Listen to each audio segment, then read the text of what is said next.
Hello everybody and welcome to Learn with Zanat Guru. My name is प्रत्यक्षा Dwivedi और आज हम जो कल हमने 8 के वीडियो अपलोड करी थी आप लोगों के लिए द इंडियन कॉन्स्टिट्यूशन, उसके बाद हमने एंडिंग में बताया था कि हम जो second half of the chapter है उसे दूसरी वीडियो में कंटिन्यू करेंगे. So this is the continuation video of it, जिसमें हम फीचर्स के बारे में पढ़ेंगे, जो कॉन्स्टिट्यूशन होता है और इंडियन कॉन्स्टिट्यूशन क्या है उसके फीचर्स के बारे में. तो कंटिन्यू करते हैं चैप्टर के साथ without any further do.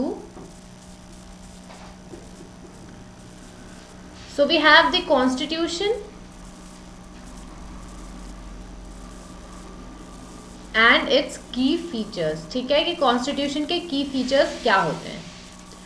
By the beginning of the 20th century, the Indian national movement had been active in the struggle for independence from British rule for several decades. ठीक है, Indian national movement जो था वो active था हमारे इसमें independence movement में several decade से. During the freedom struggle the nationalist had devoted a great deal of time to imagining and planning what a free India would B.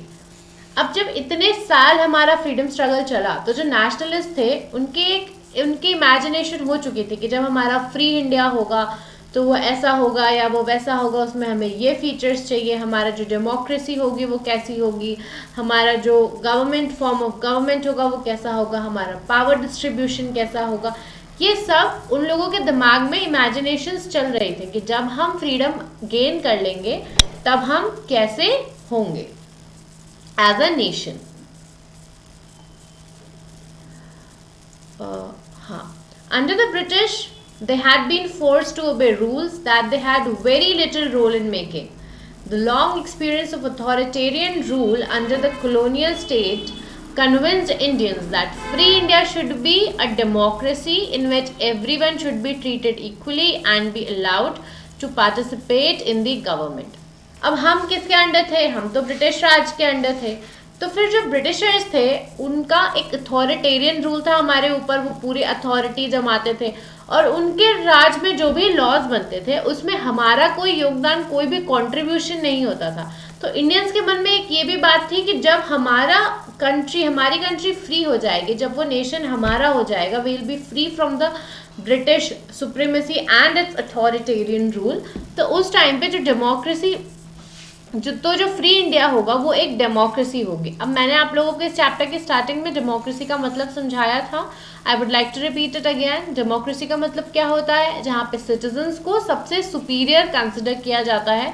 Citizens are above everybody. Citizens are the ones who vote and choose their government, that वो किससे govern होना चाहते हैं. तो जो ultimate power होती है वो सिटीजन्स के हाथ में होती है.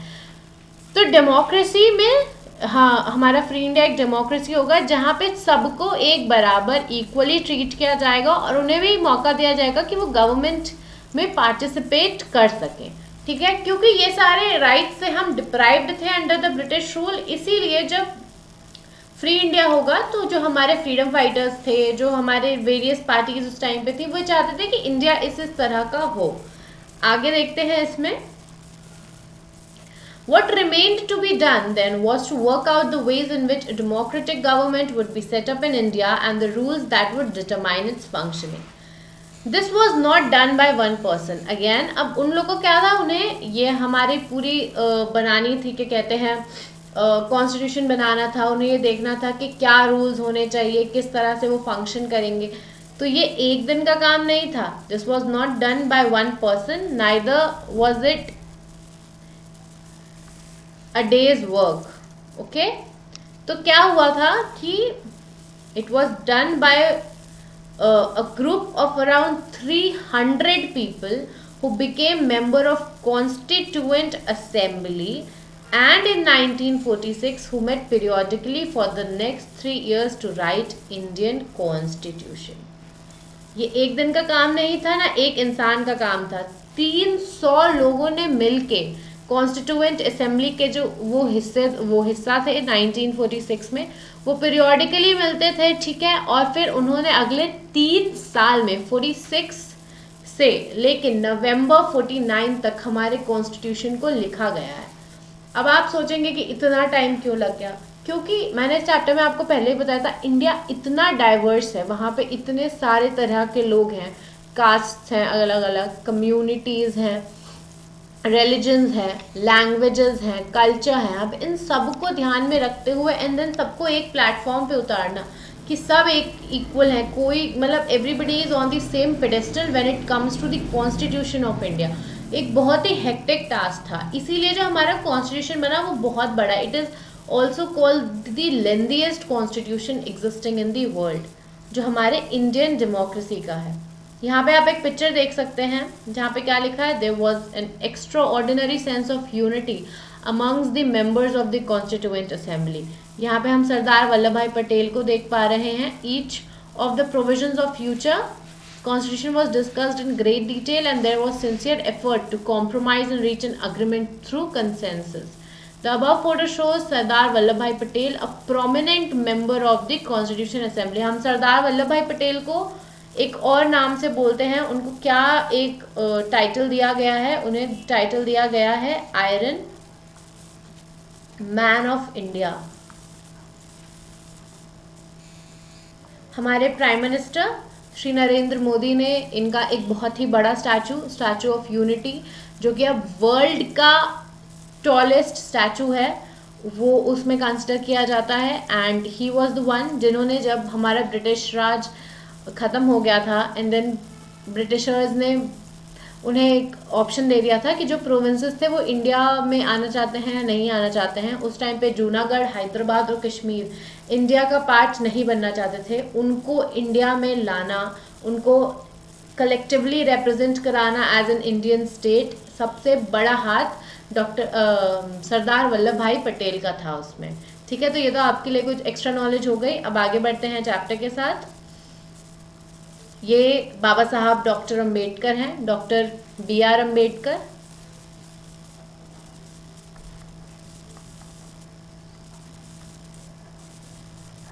ये हमारे फादर ऑफ इंडियन कॉन्स्टिट्यूशन है, यहाँ पे लिखा भी है, आप देख सकते हैं। Baba Saheb doctor B.R. Ambedkar is the father of Indian constitution.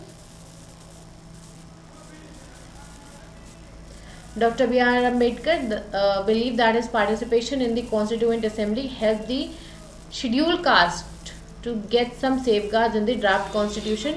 ये एक दलित कम्युनिटी से बिलोंग करते थे, तो हम सबको पता है कि दलित कम्युनिटी के साथ कितने अत्याचार, कितनी ब्रूटैलिटीज़ हुई हैं बाय द हायरार्कियल पीपल। तो इसीलिए बाबा साहब अम्बेडकर बाबा साहब अम्बेडकर खुद को उनका रिप्रेजेंटेटिव मानते थे। इन्होंने बहुत से ऐसे मूवमेंट्स भी लिए हैं and then he have also stood very firmly for them in the making of the constitution, ताकि उन लोगों को उनके राइट्स मिल सके, उन लोगों के लिए उन लोगों को रिजर्वेशन मिल सके, ताकि जो पास्ट में होता आया है वो इन फ्यूचर इन लोगों के साथ ना हो, इन पर्टिकुलर ऑप्रेस्ड कम्युनिटीज़ के साथ उनको उनका हक मिल जाए।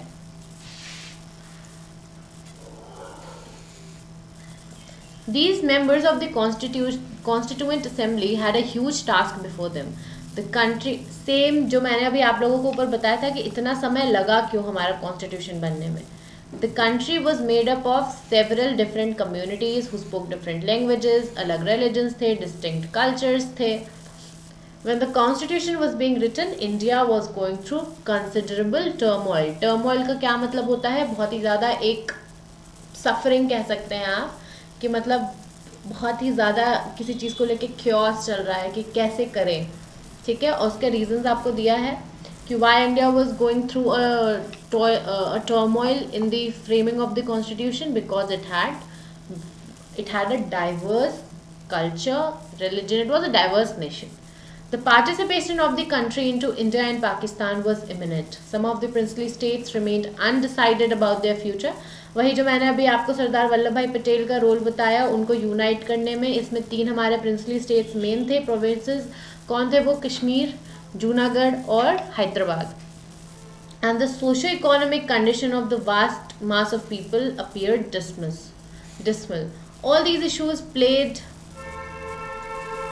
on the minds of the members of Constituent Assembly as they drafted the Constitution. They rose to the occasion and gave this country a visionary document that reflects a respect for maintaining diversity while preserving national unity.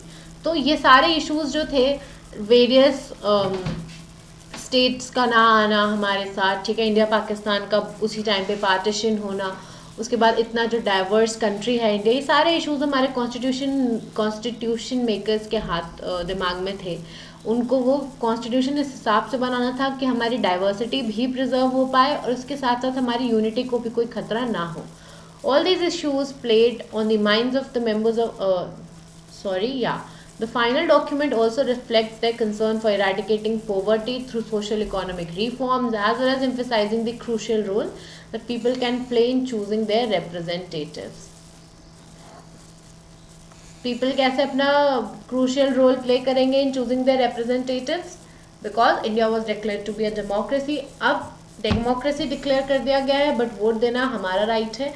Universal adult franchise follow करना, जो भी 18 या 18+ हैं, they have to vote, ठीक है।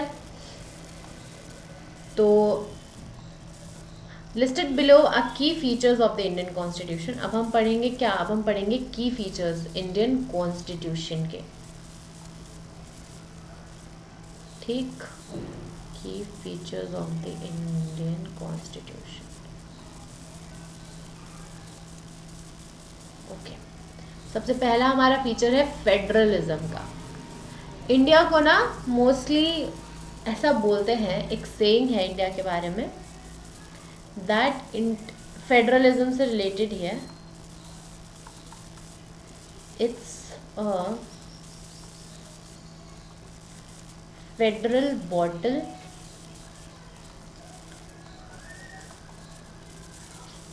filled with Unitarian spirit. ये एक common saying है इंडिया के बारे में, जब इंडिया के की फीचर्स में फेडरलिज्म आता है, that it's a federal bottle filled with Unitarian spirit. अब फेडरलिज्म क्या होता है और यूनिटेरियनिज्म क्या होता है, इसके बारे में हम पढ़ते हैं। फेडरलिज्म क्या होता है? अब फेडरलिज्म का अगर मैं एक सबसे प्रोमिनेंट एग्जाम्पल आपको बोलूँ ना, तो वो होगा यूएसए। अब यूएसए कैसे होगा एग्जाम्पल? तो अब यूएसए क्यों होगा एग्जाम्पल? क्योंकि यूएसए में स्टेट्स जो हैं वो डिवाइडेड हैं, वो एक फेडरल स्टेट है। अब फेडरल स्टेट क्या होता है? जहाँ पे more than one level of government exist करती है। अब हमारा इंडिया में भी तो होता है ना, लोकसभा है, राज्यसभा है, देन विधानसभा है, विधान परिषद भी है। विधानसभा और विधान परिषद स्टेट लेवल पे एग्जिस्ट करते हैं, Lok Sabha and Rajya Sabha union level पे एग्जिस्ट करती हैं। तो यही होता है जब डिवीजन ऑफ पावर्स होती हैं,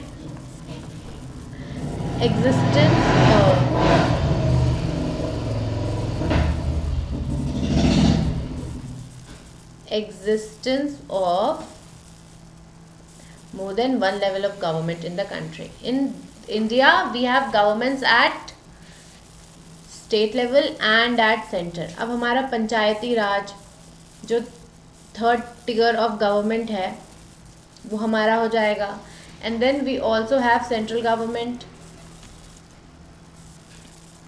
The vast number of communities in India meant that a system of government needed to be devised that did not involve only persons sitting in the capital city of New Delhi and making decisions for everyone. Instead, it was important to have another level of government in states so that decisions could be made for that particular area. In each state in India enjoys autonomy in exercising powers or certain issues subjects of national concern, that all these states follow the laws of the central government. The constitution contains list that details the issues that each tier of government can make laws on. अब क्या होता है यहाँ पे, क्या लिखा है उसे हम समझेंगे। थोड़ा सा ट्रिकी लैंग्वेज लग रहा होगा आपको। तो लिखा क्या है इसमें कि जो कॉन्स्टिट्यूशन मेकर्स थे वो ये नहीं चाहते थे कि जो एक इंसान दिल्ली में बैठ गया है, जिसके हाथ में पूरी यूनियन, पूरे स्टेट, पूरे मतलब इंडिया एज अ स्टेट की पावर है, पूरे नेशन की पावर है, वही सिर्फ इकलौता रूल्स बनाए। कॉन्स्टिट्यूशन मेकर्स क्या चाहते थे कि जो स्टेट गवर्नमेंट्स है ना वो भी रूल बनाए, क्योंकि वो उस एरिया की नीड्स को बेटर समझेंगी, and then if they frame rules, वो अपने स्टेट के अकॉर्डिंग अच्छे रूल्स बना पाएंगी when it instead of the union government. इसीलिए जो हमारा पावर है ना वो डिवाइडेड है, ठीक है, सर्टेन इश्यूज पे। बट अगेन जो national concern require that all the states follow the laws of the central government, but ऐसा भी नहीं है कि ये कम्प्लीटली अलग है, कि मतलब अगर सेंटर बोले कि जैसे सेंटर ने फॉर एग्जांपल एक मनरेगा स्कीम होती है वो निकाल दी, सेंटर बोले कि मनरेगा को उत्तर प्रदेश में लागू होना है, तो उत्तर प्रदेश गवर्नमेंट बोलते हैं हम मनरेगा लागू ही नहीं करेंगे, मनरेगा क्या होता है, हम मनरेगा को मानेंगे ही नहीं। तो ये एक एग्जाम्पल है, ऐसा नहीं हो सकता।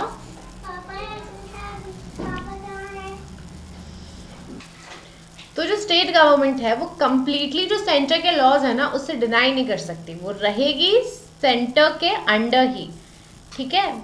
जैसे मैं यहाँ पे एक डायग्राम बनाती हूँ, आप देख सकते हैं। अब जैसे ये हो गया हमारा सेंट्रल गवर्नमेंट, ठीक है, ये हमारा सेंटर है, इसके अंडर ही वेरियस स्टेट गवर्नमेंट्स आएंगी, बट देन इनके कंट्रोल में इनका पूरा स्टेट आता है, इनके वेरियस जो भी स्टेट्स हैं। तो इससे आप क्या समझेंगे इस डायग्राम से कि सेंटर सबसे ऊपर है चाहे जो भी हो जाए, ठीक है। Centre is considered above every law making institution we have, कि मतलब सेंटर का ही बनाया हुआ लॉ सब मानेंगे, बट देन एक particular sense of individuality state governments को दे दी गई है, क्योंकि वो अपने एरिया की नीड्स को सेंटर से काफ़ी बेटर समझेंगे, ठीक है। तो ये हमने पढ़ा कि फेडरलिज्म में पावर क्यों डिवाइड हुई, क्यों इंपॉर्टेंट था। तो constitution contains list that detail that issues that each tier of government can make laws. In addition, the constitution also specifies that each tier of government can get the money for the work what it does. Under federalism, the states are not merely agents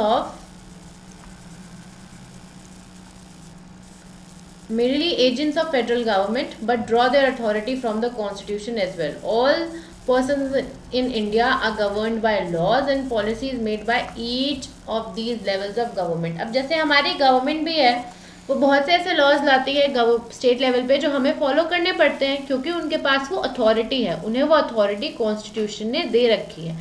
but then again, जैसा अभी हमने ऊपर वाले paragraph में पढ़ा कि वो centre के ही लॉज पे काम करेंगी, उससे एकदम ही ऑपोजिट डायरेक्शन में जाके एक्सट्रीमिस्ट होके कुछ ऐसे लॉज नहीं बना सकते। अब हम देखते हैं कि पार्लियामेंट्री फॉर्म ऑफ गवर्नमेंट क्या होता है। अब यहाँ पे ना दो डिविजन्स हो जाते हैं, parliamentary form of government and presidential form of government. तो इंडिया जो फॉलो करता है वो है पार्लियामेंट्री फॉर्म ऑफ गवर्नमेंट। अब जो ऊपर था ना फेडरलिज्म, ये जो हमारे कॉन्स्टिट्यूशन ने ना बहुत सारी चीज़ें बोरो करी हैं। उन्होंने वेरियस कंट्रीज़ के कॉन्स्टिट्यूशन को पढ़ के एंड देन हमारा इंडियन कॉन्स्टिट्यूशन लिखा है। तो जो फेडरलिज्म है ना, ये उन्होंने यूएसए से लिया है।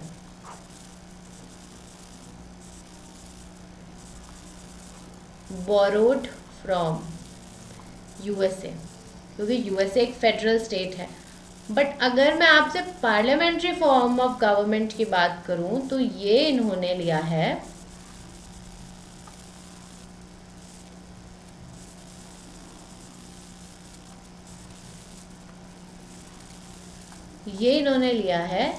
यूके से, क्योंकि यूके में parliamentary form of government exist करती है, यूएसए में presidential form of government exist करती है, जहाँ पे जो अल्टीमेट पावर है वो प्रेसिडेंट के हाथों में लाया करती है।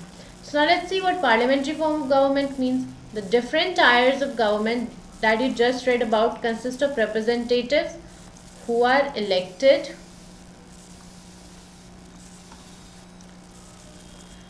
are elected by the people, ठीक है। यहाँ पे आप देख सकते हैं इलेक्शन में लोग खड़े हैं। डेमोक्रेसी का सबसे बड़ा जो की फीचर होता है वो यही होता है कि लोग अपने लीडर्स को इलेक्ट कर सकते हैं। Constitution of India guarantees, what does it guarantees? Universal adult franchise, right to vote. Universal adult suffrage या यूनिवर्सल अडल्ट फ्रेंचाइज, ये क्या होता है? Right to vote. जो 18 या 18+ हैं उनको ये राइट दिया गया है। When they are making the constitution, the members of Constituent Assembly felt that the freedom struggle had prepared the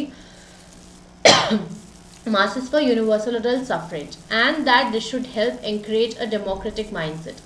This means that people of India have a direct role in electing their representatives. Also, every citizen of the country, irrespective of his or her social background, can contest the election. अब ऐसा कुछ नहीं, election का हमारे सिर्फ कुछ ही criterias हैं. Citizen of India होने चाहिए, उसके बाद क्या होना चाहिए, आप 18+, मतलब जो बेसिक क्राइटेरिया होता है कि 18 या 18+ हैं आप तभी वोट कर सकते हैं. बट ऐसा कुछ तो क्राइटेरिया नहीं है कि आपको पढ़े लिखे होने चाहिए, आपके पास एक ग्रेजुएट डिग्री होनी चाहिए, आपकी इनकम पर्टिकुलर अमाउंट से ऊपर होनी चाहिए, आप तभी वोट कर सकते हैं. ऐसा कुछ भी नहीं है. तो आप किसी भी बैकग्राउंड से हैं, सोशल, इकोनॉमिकल, फाइनेंशियल, आप वोट कर सकते हैं. बस जो एक बेसिक गाइडलाइन है उसको ध्यान में रखते हुए. These representatives are accountable to people. You will read more about why representation is crucial to democratic functioning in Unit 2 of this book. अब आता है हमारा सेपरेशन ऑफ पावर. जो हमारा सेपरेशन ऑफ पावर है ना, इंडिया में 3 ऑर्गन्स में डिवाइडेड है हमारी पावर. अब पावर किन किन ऑर्गन्स में डिवाइडेड है वो मैं आपको बताती हूँ. जो पावर है सबसे पहले तो 3 ऑर्गन्स में है. वो 3 ऑर्गन्स कौन से हैं? Legislature, executive and judiciary. ये तो मतलब बेसिक, इसको आप एकदम अपने दिमाग में लिख लीजिए, छाप लीजिए, because this is very important. Government के 3 ऑर्गन्स, ये आपको आगे बहुत सी क्लासेस में अगेन एंड अगेन पूछेंगे लोग आपसे.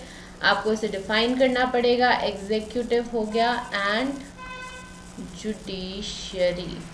क्या लेजिस्लेचर क्या होता है? लेजिस्लेचर होते हैं हमारे इलेक्टेड मेंबर्स. ठीक है. The legislature refers to elected representative. Executive होता है small group of people who are responsible for implementing the laws and running the laws. और जो जुडिशरी होती है वो क्या होती है? वो ध्यान देती है हमारे सिस्टम ऑफ कोर्ट का, वो इन सबको सेफ गार्ड करती है. तो अब आप देखिए, लेजिस्लेचर होता है हमारे इलेक्टिव रिप्रेजेंटेटिव्स, एग्जीक्यूटिव का काम होता है लॉज को इम्प्लीमेंट कराना, और जुडिशरी का काम होता है सारा कोर्ट का जितना भी सिस्टम, मतलब उन लॉज को प्रोटेक्ट करना. ये इन तीनों के काम हो गए. अब इसके बाद, in order to prevent the misuse of power by any one branch of the government, the constitution says that each of these organ should exercise different powers. ताकि इन तीनों में से कोई भी अपनी पावर्स का मिसयूज ना करे, इसीलिए तीनों के अलग अलग अपनी पावर्स हैं, टू कीप अ चेक कि भाई कोई भी दूसरे ऑर्गन्स, जो बाकी दोनों ऑर्गन है, वो अपनी पावर को मिसयूज ना कर रहे हो.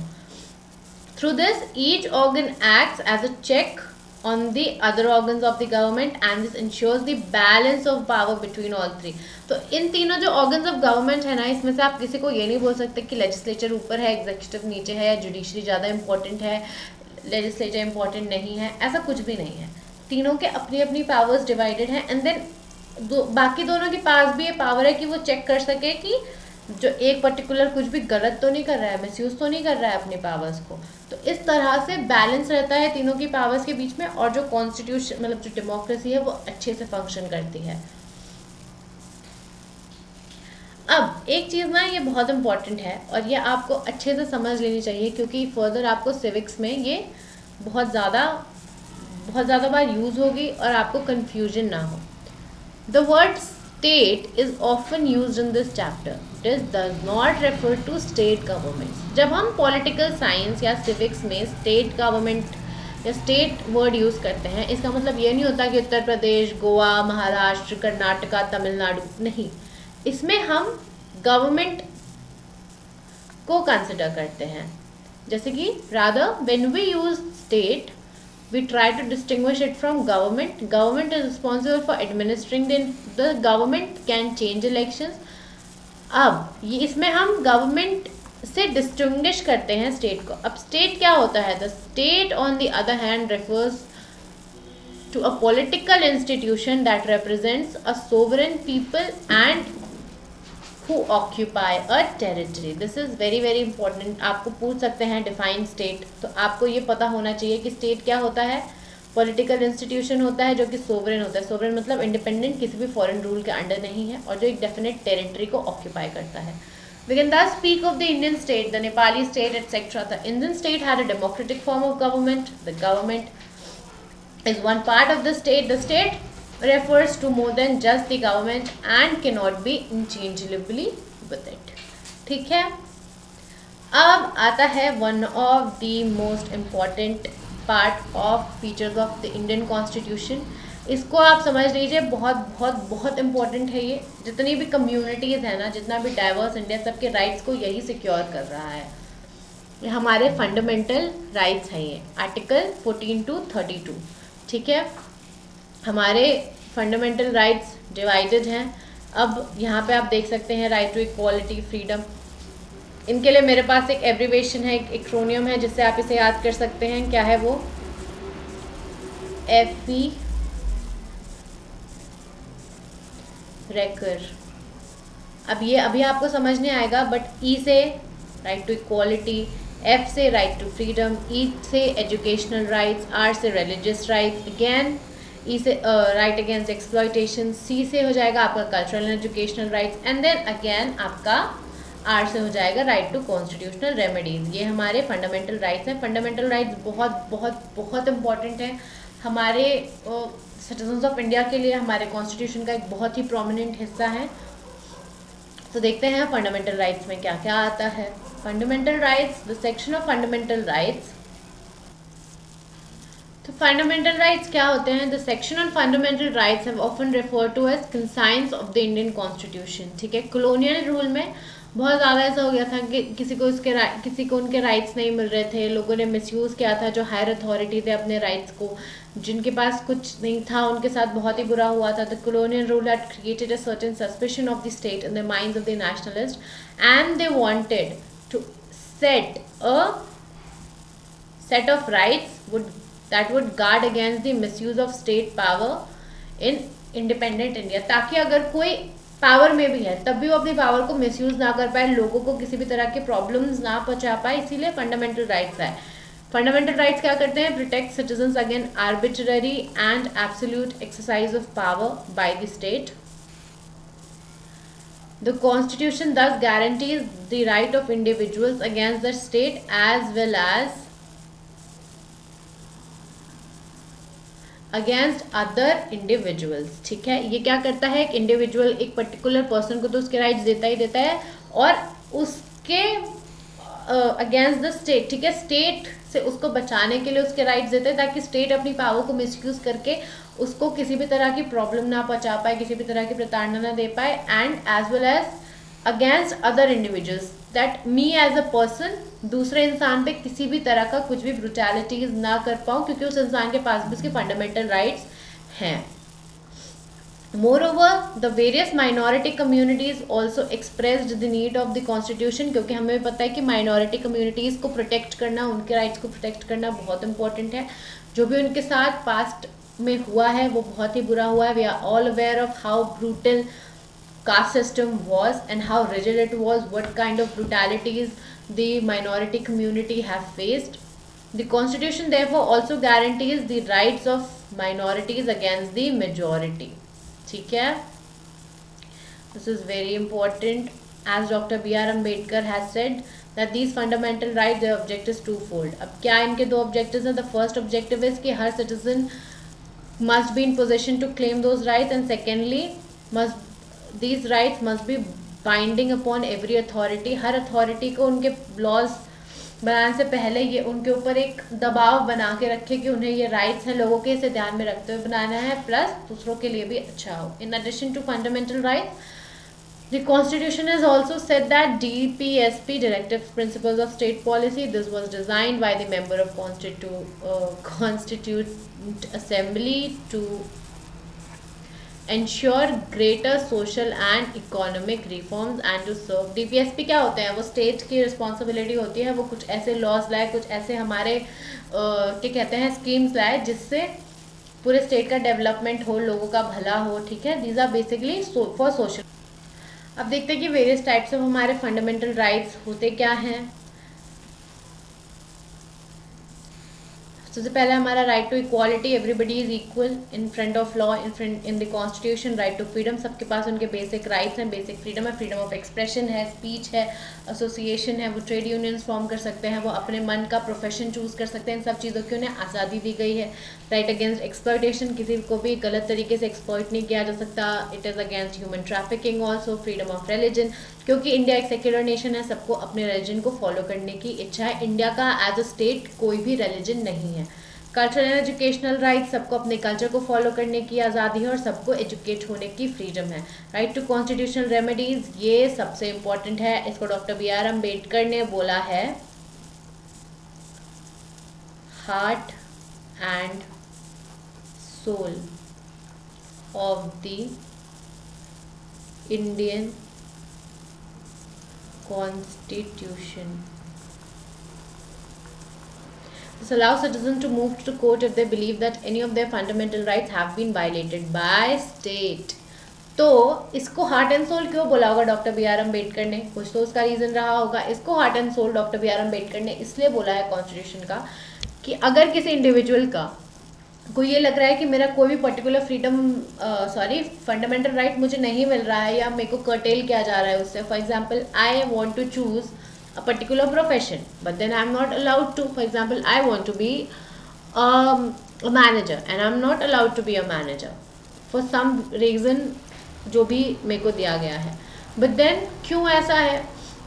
अगर मैं एलिजिबल हूँ, मैं उस क्राइटेरिया पे परफेक्टली फिट हो रही हूँ, तो मैं क्यों एक मैनेजर नहीं बन सकती? I can go to the court and say कि मेरे जो मुझे राइट टू फ्रीडम है, उसको मेरे राइट टू फ्रीडम को कर्टेल किया जा रहा है. I want to do a particular profession but then I am not able to do it. तो इसीलिए कॉन्स्टिट्यूशनल रेमेडीज़ को बहुत ही ज़्यादा इम्पॉर्टेंट कंसिडर. तो इस तरह से हम अपने राइट्स को सेफगार्ड कर सकते हैं. ठीक है. उसके बाद आता है सेक्युलरिज्म. सेक्युलरिज्म में क्या है?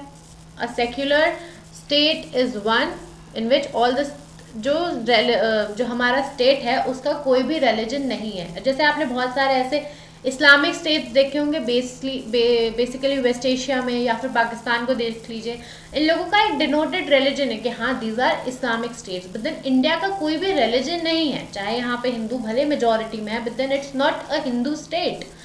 तो इसीलिए सेक्युलरिज्म है इंडिया में कि यहाँ पे सारे रिलीजन्स जो हैं वो कॉन्स्टिट्यूशन की नज़रों में, लॉ की नज़रों में एक बराबर है. ठीक है. तो constitution plays a crucial role in laying out the ideas that we should like all citizens of the country to adhere to, including the representatives that we elect to rule. ठीक है. Indian constitution has been amended over years. बहुत साल Indian constitution जो है वो amend होता रहा है. ठीक है. जो भी पॉलिटिकली चेंजेस आए उसको फिर हमारे कॉन्स्टिट्यूशन में भी लाया गया, मेजर चेंजेस भी आए, बट कॉन्स्टिट्यूशन का जो फंडामेंटल मोटिव है, जो फंडामेंटल नेचर है, उसे कभी भी बदला नहीं गया. ठीक है. अब हमने डिफरेंट फीचर्स पढ़ लिए हमारे इंडियन कॉन्स्टिट्यूशन के. With this I guess we have some completed the chapter. Thank you for watching the video. And ये हमारे 8th के SST सेक्शन की पहली वीडियो थी सिविक्स की. हमने चैप्टर कंप्लीट कर लिया है. इससे पहले वाला अगर पार्ट आपने नहीं देखा है तो पार्ट A में देख लीजिए. And stay tuned to our channel for further SST videos. Thank you for watching.